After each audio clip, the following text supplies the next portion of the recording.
Hi, and welcome to Old Skool, New School. What's next?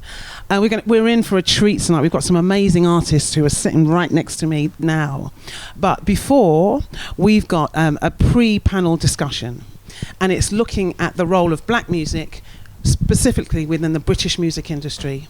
Before we start, I'd like to introduce the amazing artists I've got on either side of me. The far side, we've got Sub Blue, we've got Shaq Omar, we have Tabitha Jade, and we've got Leets. So, it would be good for the crowd to get to know you. Hello for all the people watching at home. Please introduce yourselves and tell us a bit about yourself as an artist, how you started, where you're up to in your career, and the style of music that you create. And if we start with you, please, Leets. I'm Olita.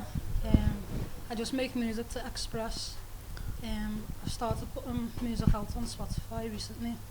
And I'm just trying to build myself up a bit more now. Okay, cool. What inspires you? Who inspires you?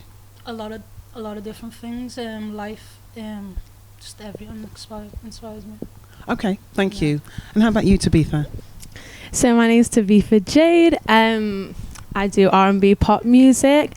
I started music when I was 11, playing guitar, songwriting, and from then it just progressed. Started doing like mic nights, performing more festivals and everything like that.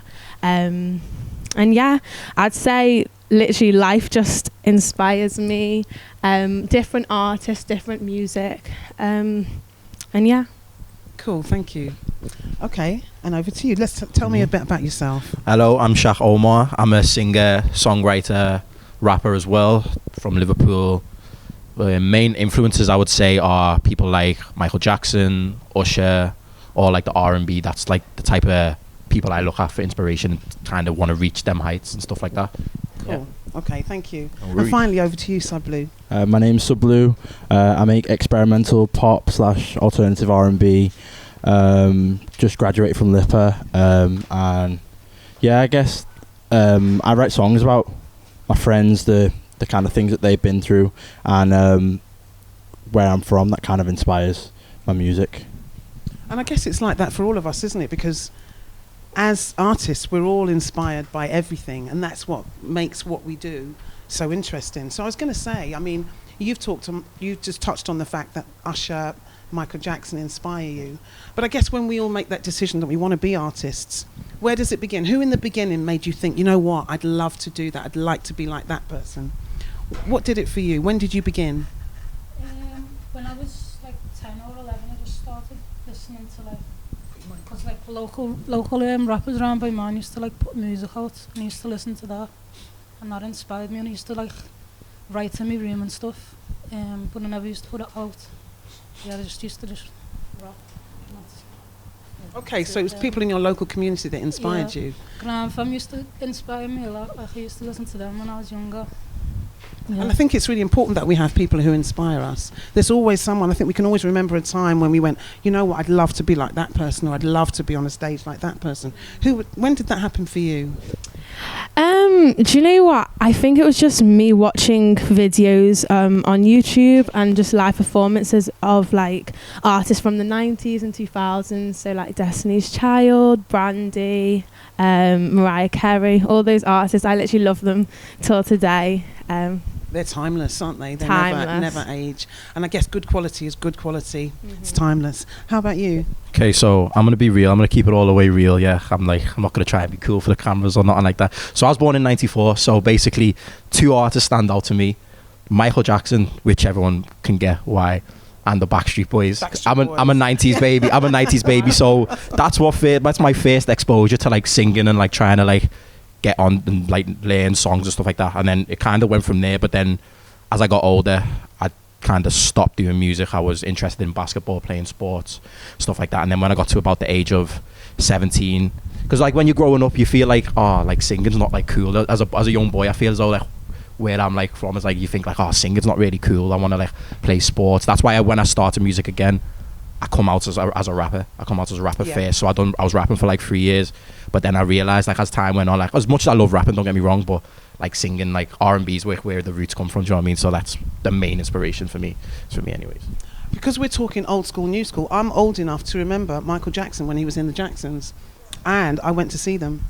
Lucky. And I went to see them live, and it was Wow. one of the highlights of my life. When I was young, I was like, I loved Michael Jackson when he wasn't tiny, but it was when they used to wear silver all-in-ones. With the throw and everything. Yeah. Yeah, And I was on the third row, and when they did their spins, they had water in their afros, and it covered the first 3 rows. I was like, That's mad. Michael Jackson's sweat. That's crazy. Okay, so I get it. How about you, Sub Blue? I think for me, I was very much inspired by my parents, to be honest. Like, I grew up in a very creative household. My mum was very much into like designing and making clothes, and my dad was a rapper. So I think I was always just inspired by something, that I was destined to do something creative growing up. But artist-wise, Michael Jackson and Usher, like the main ones for me, and Prince as well. What is it about those guys? What is it about those guys that, you know, sing and dance and produce all their own music? What is it? Is it all of those things that inspires you? Yeah, I think it's that, and I think the stories that they tell in the songs really really sits well with me. I listen to a lot of the likes of Frank Ocean, The Weeknd, and they're like big storytellers, and that's like a big influence, I guess, in my songs. So I guess with all of you as artists who create your own stuff, where do you get your inspiration to write the songs, or to, you know, recite the lyrics, or where do you get your inspiration from when it comes to your writing? Where does it come from? Life experiences for me. Life experiences. Yeah, stories that my friends tell. Just the setting that I'm in, like being from the suburbs, just like that whole kind of story. That's what inspires me. Yeah. How about you? Well, it's different for me, yeah, because obviously with my experience as a rapper, I think it's different with rap and R&B, because as a rapper, there's this stigma about, you got to be real, you got to tell your story, you can't fake it, you know what I mean? So like you have to like kind of tell your own life experience to be like authentic. Whereas as a singer, that's where you can kind of like use your imagination a little bit more. Like, I'm not gonna lie, a lot of my songs do come from personal experience, don't get me wrong, but I've got quite a vivid imagination, so I'll just be lying sometimes. I'm not gonna lie. If it sounds good on the record though, then that's the main thing, innit? Well, that's what being an artist is, isn't it? How about you, Tabitha Jade? 100%. Mine's probably similar to Shaq. Like, it can definitely come from life experience. It can definitely come from friends, like just telling what's going on with their life. But it always comes from imagination as well with me. And kind of like I can get inspired from the beat. So, for example, if I'm working on a beat and it's more like a party vibe, I can just write what I see in my head, you know, just imagination. Yeah, cool. How about you, Leeds? Yeah, it's the beat for me. Like, if I connect to the beat, I'll connect to the whole thing. So it's about the vibe of it, the Yeah, it's energy the of vibe, it. Yeah. Okay, so let's talk about where you're up to in your careers. And if we think about the commercial music industry, look, when we look at commercial popular music throughout history, and we look at the undeniable contributions that black people have made within the world of blues, spirituals, gospel, jazz, soul, funk, reggae, rock and roll, R&B, EDM, house, hip-hop, grime, rock and pop, do you feel that the current positioning and representation of black artists, specifically within the British music industry, is where it should be? I think if we're talking from a perspective of like grime, then yeah, because it's gradually starting to get the light that it deserves. But in terms of R&B, I don't think that R&B within the UK is given enough credit, if I'm honest. Like, if you look at the likes of someone like LMA, she had to go overseas to kind of pop off her thing. Someone like Mahalia as well, like they've kind of had to go overseas to kind of see how it works over there to then bring it back over here. And I think the UK needs to do better. And I think this is an age-old problem. I mean, when I was young, growing up doing my thing, it was the same thing. The UK British music industry just didn't know what to do with up-and-coming black artists. They tried to put us in a box, and if we didn't fit into that box, they used to go, well, we don't know what to do. And that story of people going over to the US to make their career and then come back is a classic one. So It makes me think 20, 30 years later, not much has changed. So it's interesting to hear that. Yeah, I feel as though the US are kind of like, started out more open-minded as well. Like, if a UK artist kind of goes a little bit, say for example a grime artist or a rapper, a few years ago they'd had to come with like pop commercial music to like kind of break in. If they talked about like a gun or selling drugs, like they would be like, no way we can play this on the radio. Whereas look how it's now, it's flipped for like the rappers and grime artists, because now most of the stuff you hear like the biggest stuff in the UK, like number ones are like drill artists, and like they're like probably bigger than the more commercial stuff. Like people, that is the commercial sound now in rap, like drill, pure like grime, like real struggle type of rap. But in terms of what you said about the UK R&B, it's true, because like look at artists like Shaka and Angel, who are so underrated. They're like, when you put them up against some American artists, you're thinking they're just as good. There's no reason why they shouldn't be championed the way the US champions Chris Brown and Usher and all them type of people. So it's for different genres. It's different. I think it's different for different genres. Even like you said, mentioned rock and roll and stuff. Like a lot of people wouldn't even know that like the roots of that were like black music. First ever rock thing I heard was Jimi Hendrix. And you look at Jim, like if I was to show someone a picture of Jimi Hendrix and like, who's this? They wouldn't think he was a rock. They probably think he was like a Motown type of guy, just by looking at him. Looks, But yeah, that's my kind of look on all of it. It's just different, depends on the genre, really. Yeah. How about you girls? What do you think? Do you think we're represented in the right way in the commercial? I think we could be represented a lot more. Like, it's so upsetting the amount of amazing R&B artists I know out there, and they're just not getting given the chance. And it's crazy because us Brits, we listen to the Americans, we love the American music, and I just don't get why, UK R&B can't be as big as American R&B, because a lot of British people love R&B, so it's just surprising, really. But what do you think what do you think the reason for that is? Do you think it's because of the infrastructure, because the industry just doesn't understand black culture, black contribution? What do you think it is? I think it's probably what's allowed to be in the charts, what the tastemakers at the chart, at the top of the charts want. I don't see them pushing any R&B artists, so... Yeah, I just think it's like the is it platforms that they're on, and people that are picking the music, they need to just renew that, whatever. I mean, what do you think about the fact that, because you guys have all grown up in a digital age, so that's like that's nothing new to you. But since lockdown and since culture has had to change and we've had to find ways of adapting in a different way, do you think that that's made a difference to how we view our access to all kinds of music, specifically black music? Do you think that when people have got their own independent way of accessing music, it's different from when we look at than having a commercial music leadership? Do you think it's different when we can be more independently minded? I think it's like change, because now you don't have to like get on the radio for your song to like take off. It can be like a streaming thing. It can be like all the kids are on YouTube now. Do you know what I mean? I'm not saying no one listens to the radio, but like the kids who are gonna like be your fan base and like really support your stuff and like be like play it all the time, they're on YouTube. They've all got phones now. They're on Spotify. They can just add a song to your playlist. As much as like, and say for example, like if I've got to play on One Extra, which is like still a massive achievement to me, because I know how hard it is to get on the radio. But like, if you think nowadays, it could be even bigger if you just get on a Spotify playlist. That can do more for your song than a play on radio, which is 20 years ago or even 10 years ago. You think like getting on the radio was everything. You would like sending your songs to radio stations and stuff like that. Now it's just like you kind of let your song be out there, and radio stations can just kind of come across it and be like, stop playing it. I've not even sent them an email. Do you know what I mean? It's mad. Yeah, it is. Just before, you mentioned that you thought that grime music, that grime is truly represented. And so I wanted to ask, what do you think about gender equality within the world of grime? And in terms of the music industry in general, do you think that there's an equality in terms of how women are represented as opposed to how men are represented? Do you think there's equality there? What are your views on that? I don't think so. So, personally, can you elaborate? There's so many great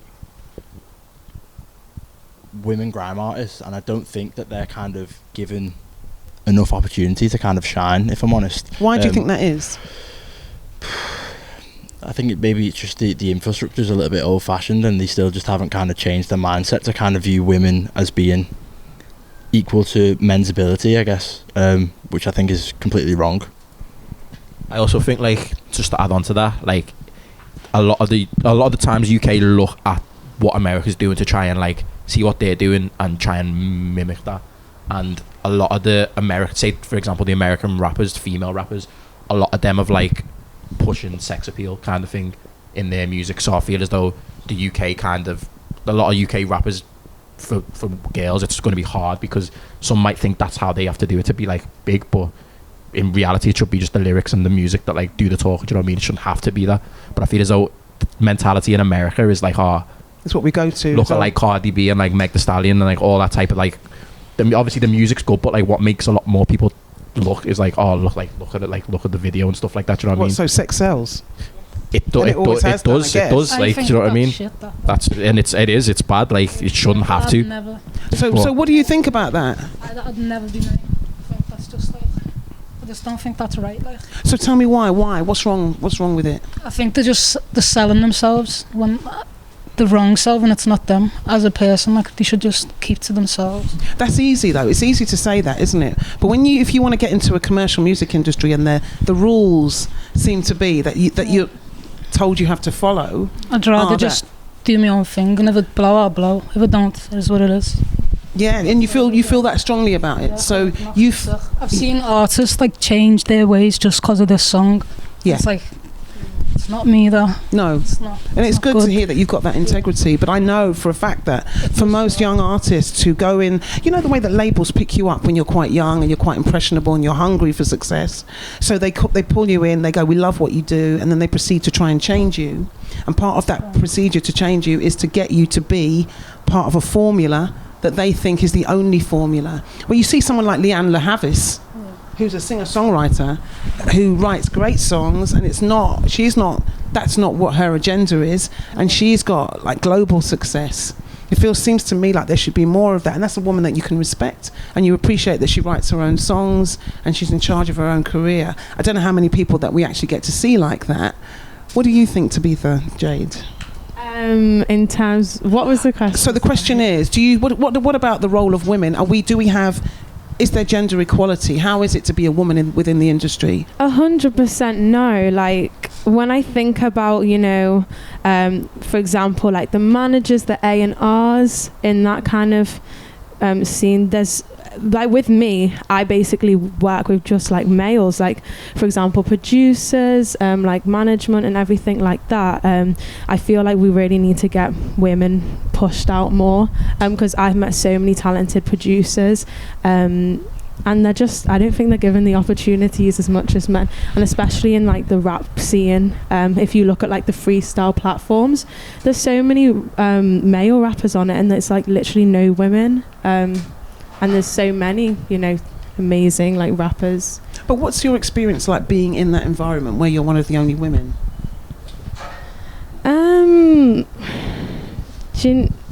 It's different because I find it can be a lot harder to get your voice heard sometimes, in sessions or like getting opportunities. But then also, like, I perform live a lot, so a lot of people like are drawn to something new sometimes. There's a woman on stage, when the whole setup has just been males. Sometimes it can be, a positive, I think. Cool. Yeah.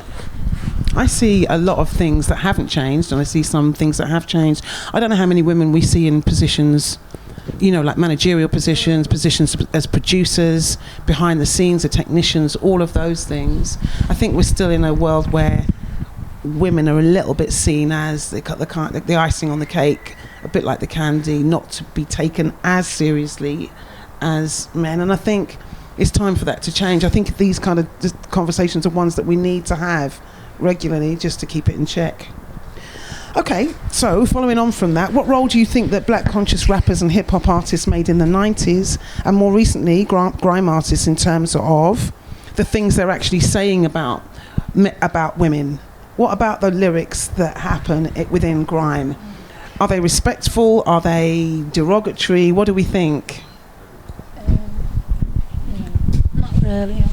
I mean, I think it depends. Obviously depends on the artist as well who you're looking at. But I mean, there are obviously a lot of artists who do have them type of like misogynistic lyrics in their music, and then their obviously fan base might listen to that song and enjoy it. But then there's a lot of rappers out there who like are very conscious, respectful to women. Like, for example, I think the conscious rappers of today might even be like more respectful to women than they were in the 90s, because in the 90s a lot of just like fuck bitches, get money, all that type of shit, you know what I mean? So like now I think you listen to people like J. Cole and like even like Wale or someone, the way they'll like describe women, it's a lot more like flattering, do you know what I mean? So like, but it depends if you listen to that type of rappers, because sometimes it's easy to just get caught up, as you said before, like the beat of a song, like it could just, if it's catchy, like people just get into it, you know what I mean? But like not even listen to really what they're saying. But yeah, it depends on the artist as well, definitely. Yeah.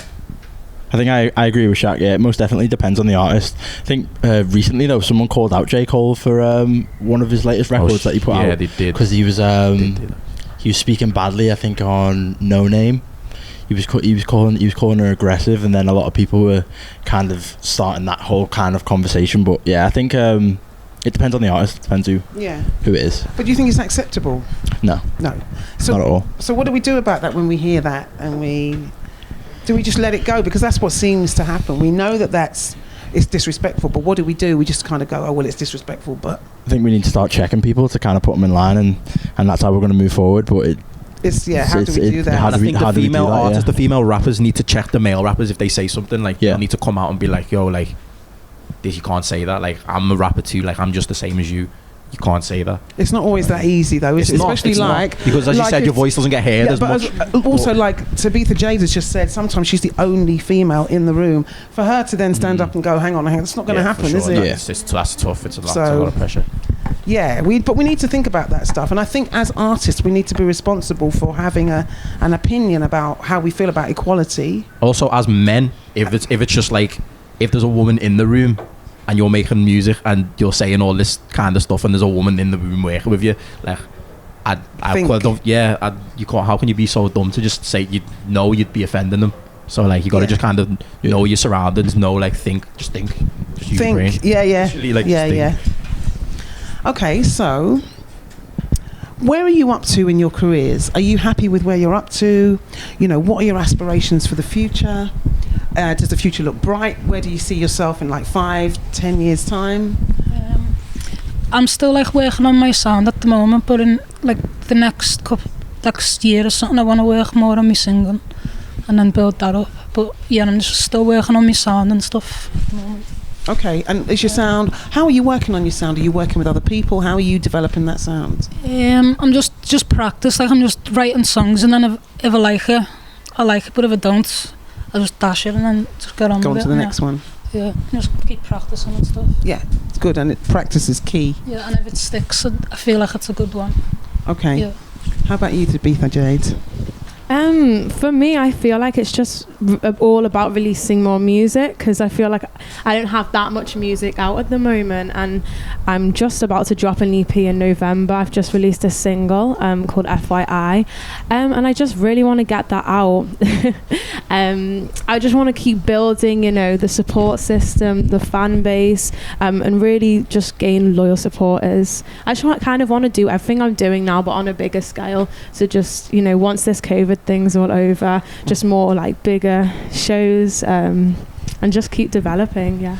And so at the moment, are you bringing your stuff out independently, or are you with a label? Have you got management? I'm totally independent, like no management, no label, no nobody. A lot of people seem to think I'm managed, but I do my own socials, own everything, which is pretty amazing actually. Thank you. Which is amazing. So I think it's good because I definitely have needed the time to grow and see what I want to be, because when I was younger I would genuinely get confused, like, do I want to be more alternative, do I want to be more commercial? And I feel like if I had too many people's opinions I would have just got lost, and I've seen a lot of that happen to artists where they go where they think people want them to go.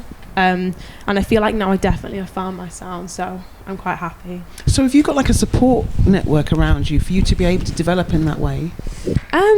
My parents are my biggest supporters. I'm so lucky and so grateful to have them. None of them are in the music industry, but my dad, he works in fashion and he's got such a good business mind, and they just have so much love for music. Like, he's always listening to jazz music, collects vinyl and records, and has a record player. He's always been interested in music, so I just take their guidance and ask my family members, for to listen to my music and just take it one step at a time. So that support network is really, really important. It is isn't important, it? Yeah. definitely important. It's important to have people around you that aren't going to sugarcoat things, so you can just keep developing and getting better. Yeah, definitely. Okay. How about you guys? Sorry, can you repeat the question? So, where are you up to with your career? Is it where you want it to be? And No. I'm very like, what's the word? My mind's gone blank. I'd say I'm a perfectionist, so like, am I satisfied now? No, but like, with stuff that I've achieved so far, I'm very like proud of what I've done, but like, I would not like say I'm where I want to be. Like, I'd be lying if I said I'd where I want to be. But how did you get to where you are now? I mean, are you signed? Have you got management? Have you got... So I've been doing music since 2013, like properly releasing music. I've never had a manager, never had anyone like actively backing me. It's all just been, so for even when I'm rapping, changing to singing, I've done everything myself, never had any financial help. So it's literally just been hard work, consistency. And it's hard like that, like it is, because there's times where you're like, you everything's out of pocket, you're feeling like, oh, like, am I even gonna achieve anything with this? But then slowly along the way you get like little blessings, like for example shows I've got, like getting played on One Extra, getting shows out of the country, supporting big artists. Amazing. Like I've been able to do stuff like that, so that's kind of kept me going along the way. Times when I thought, oh, I'm giving up, like I can, at my age it's like, oh, do I go and get like a real job and just kind of just live like we were supposed to, just like the 9 to 5 thing? But then I remember the stuff I've achieved with no help, so I'm like, if I was to just keep it going, and like who knows, like to be fair, nowadays independence is like, it's a smart choice because you own a lot of your own stuff, you can keep a lot of your own, keep everything yourself. So but it's that balance, it's the balance as well. It's interesting that we're all DIY artists. So the resilience and the drive and it's really like, if you don't love music, if you're just doing it as a hobby, like don't even think about it. Yeah, because unless you're just doing it for fun and it's something you enjoy, but if you really like want to try and like make a career out of it, if you don't love it, it's not gonna, because you're gonna quit along the way if you don't really love it. That's what I think. Yeah. Okay, how about you? Yeah, the plan is to just keep releasing music. I've released 2 EPs. I was quite fortunate a few years ago to fly to LA and actually work with some producers who've worked with like artists that I look up to, like Frank Ocean, The Weeknd, and yeah, they produced like some of my next singles that are going to be coming out in the next few months. And yeah, I'm just super excited to kind of just be releasing music again. We were supposed to release like the start of this year, but then obviously like the pandemic happened and we kind of wanted to just see how things played out, so we pushed it back a little bit. And but yeah, I've been working on my craft for like the last 3 or 4 years, and I feel like I'm finally in a place where I'm sure of my sound and who I am as an artist. So yeah, I'd say I'm very pleased. And how about you? Do you have management? Do you have like a support network? Yeah, so I've been working with my management called the Playmaker Group since 2013, I think it was. I think they signed me when I just finished high school, and yeah, they've been great. Really helped me kind of develop who I am and what my sound is, and yeah, I wouldn't change them for. How did they find you? Funnily enough, through YouTube. Okay. Yeah, so like I used to upload covers onto YouTube, and then I released an EP called 24/7 under my own name, Tyler Mensa, back in 2012, and yeah, it somehow got to Yao. He heard it, and yeah, we had a meeting, and then a few days later we signed a contract, and yeah, I've been with them as my management ever since. So for those people that don't know Yao is a local music manager, music mentor. He's responsible for Liverpool International Music Festival Academy, which some of you guys have been through, I know that. Yeah. And he's also really responsible for why Liverpool International Music Festival even exists in Liverpool. So as a black entrepreneur in the city, he's been really instrumental in pushing people to the fore. Okay, so I guess one of the final questions are, what are your ambitions for the future? Where do you see yourself in 5-10 years time? And this is blue sky thinking, don't hold back. Just go to where you actually see yourself. You look ready to talk about it. Selling out tours worldwide, I think, for me. Just inspiring the kids to be great, and yeah, I think that's like my main goal and where I see myself in 5 So years. world tour. Yeah. Okay, we've heard it here first. Okay, world tour. How about you? On a private island, married with children. No, I'm joking. I bet you're not joking either. No, though. I'm not joking. I know you're I'm not. joking. 5-10 years time, the main thing is just progression. Like, as like referring back to my last answer, like I hope in 5 years time I haven't let the stress and everything of the music industry get to me and just think, let me get that 9 to 5 and let me just quit. So me still doing music in 5-10 years time is something I would like, because you never know you never know what's going to happen. So me still putting out and releasing music, good music that I'm happy with in 5-10 years time is definitely just a goal. Obviously I'd love the same sold out, we can both go on tour, same tour, little co-headline thing. But yeah, like literally the sky's the limit. I'd love to get awards, number ones, tours, everything like that. Love to be financially stable. But I mean, literally just as long as I'm out there putting out music and I'm not like broke, I'll be alright. Okay. Be good. How about you? Yeah, just to be able to keep releasing music, not having money worries or anything like that. I mean, just anything and everything. Like, touring would be amazing internationally, having an amazing team, and just amazing experiences and studio sessions and a solid fan base. Yeah. Okay. How about you? Just getting in the studio more and building up like more projects instead of freestyles and stuff. So I want to do more full tracks. And yeah, that's what I want to do. It's interesting, isn't it? Because you're all kind of saying the same thing. And what you said before is that, you know, it's hard doing it on your own. You said the same thing, and you've said the same thing. And it's like, well, look, there's something about collaboration that gives you more power. I don't know if you guys all know each other anyway, but right here you've got the start of an infrastructure. You know, there's something about sticking together, helping each other out, making life easier, having conversations where you talk about the difficulties but you talk about the successes. You share the successes and you support one another, because together, when you do it collectively, you've got more strength. So that's maybe food for thought. You don't have to do it on your own. Well, we've got a song together anyway. Okay. So tell me about that. Tell me about that. When it was like a year and a half ago. Yeah, We literally got a song and video out on YouTube. So tell Tell people. it. Yeah. What's your song? Do you want to tell it? What's your song? Well, I'm featuring on it. I just had this song. It was kind of like pop afro swing. It's called Mind Reader, and I thought I heard Shaq, and we hadn't met in real life or anything, but I heard he had amazing voice, R&B vibes, and I just thought, you know what? Why not ask him to be on the song? So, And that's how it works. And you said yes. And like I heard the song and I was like, this song is this bang, it bangs. I was like, yeah. And then literally just recorded it, shot the video, and the video's out there. So if you haven't seen it, go and check it. So it's on YouTube. It's on YouTube, just on YouTube. And it's called Mind Reader. Okay, so go check it out. Okay, so I've really enjoyed this discussion. It's been great to hear what you guys are up to. I wish you all the luck in the world for the future. Thank you. And I just want to see how you develop, and it'll be really cool to see what you do next. If you had like a word, just like a sentence or a couple of words of advice for anyone who wants to be an artist and wants to be able to express themselves, what would you say?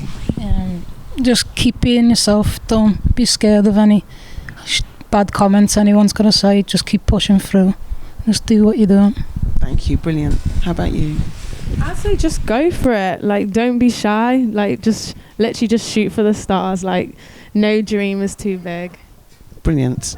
How about you? Be careful with your money, and be careful who you let into your like inner circle. Okay. Okay. And how about you, Sublu? I think I'd say to just work on your craft and just always never stop working and just constantly practice. The amount of hours that I spent just playing guitar or just doing vocal coaching was endless to kind of get there, and you really helped me along the way to kind of get to the place that I'm at now vocally. And yeah, I'd just say just constantly just always work on your craft. That'd be the main thing. Okay, so just to respond to that, I'm a vocal coach and I've worked with Tabitha Jade and I've worked with Sub Blue, so that's what that reference is. But we've just had a question from the audience, and the audience question is, how does being ethnic impact your decisions being an artist? Ooh, okay, so, I'll read that again. How does being ethnic, how does being black impact your decisions being an artist? Who'd like to answer that? I'll answer that. Okay. So my whole story is writing songs about coming from the suburbs and coming from like a predominantly white neighborhood. I went to a predominantly white school, primary, high school. It was only when I went to college and university that I started to mix with more people of colour, black people. And yeah, I think it affects my songwriting in terms of the stories that I tell, but it shaped me so well that I wouldn't change it for the world. Okay, so you feel comfortable in your skin, and very, you know, very, very comfortable in my skin. Yeah. Good, thank you. How about you? For me, like I feel as though a lot of it's when it just mean in terms of music or. Yeah, in terms of yourself so like, as an artist.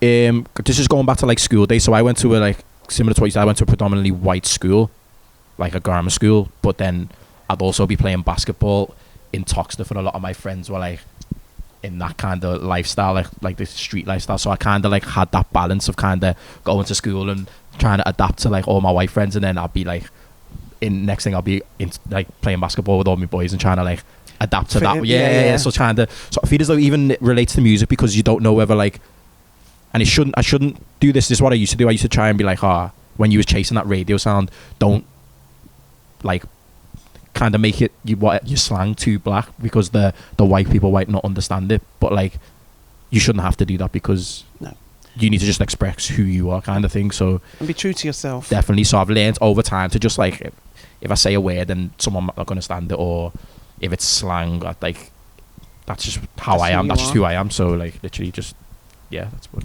Okay, thank you. How about you? I would say I grew up in a predominantly white area too. Like I was literally like the only black family around there, and I feel like it was hard at times. I kind of didn't know who to identify with, like, and I felt like I lived in London for a few months. So I'm currently like living in Liverpool and living in London because I go uni there, and I just feel like I really, like, I don't even know what I'm saying, but I really explored more of like my black roots and like from my dad, like growing up, like going to my nan's house like in Birmingham, and I think that really like helped with my music, just like my Jamaican roots, like listening to reggae and stuff. So I feel like it shapes my music, and just I'm constantly experimenting with the sounds. Okay, thank you. And finally, Leeds. Yeah, so how does being black impact your decisions being an artist?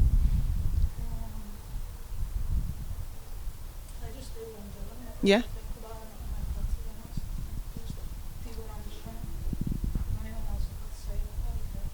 Good for you. So I think we all agree it's about being authentic, being your true self. Because when you're true and authentic, I think people pick up on that. They have more respect for you. You have more respect for yourself. And it's a stronger position to be in. Listen, guys, thank you very, very much for sharing, an insight into who you are and what you do. And I look forward to hearing you guys perform later. Thank you. Thank you.